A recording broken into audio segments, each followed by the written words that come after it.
Michael ஜோர்டானின் பயணம் நெகிழ்ச்சியையும் உறுதியையும் எடுத்துக்காட்டுகிறது.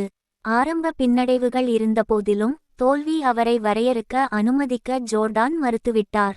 அவரது உயரம் காரணமாக கூடைப்பந்து பயிற்சியாளர்களால் ஆரம்பத்தில் கவனிக்கப்படவில்லை. சோர்வடைவதற்கு பதிலாக பின்னடைவை ஊக்கமாக பயன்படுத்தினார்.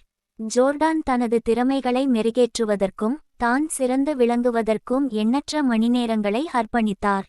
விடாமுயற்சியின் மூலம் அவர் ஒரு கூடைப்பந்து சின்னமானார். எனது கெரியரில் 9000 ஷாட்களுக்கு மேல் தவறவிட்டேன். கிட்டத்தட்ட 300 ஆட்டங்களில் தோல்வியடைந்துள்ளேன். 26 முறை கேம் வின்னிங் ஷாட் எடுக்க நம்பப்பட்டு தவறவிட்டேன்.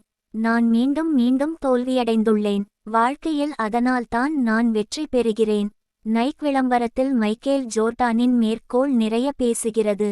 ஜோர்டானின் வெற்றியானது அவரது உள்ளார்ந்த உந்துதல், சாதனைக்கான சக்தி வாய்ந்த உந்து சக்தியாக கருதப்படுகிறது.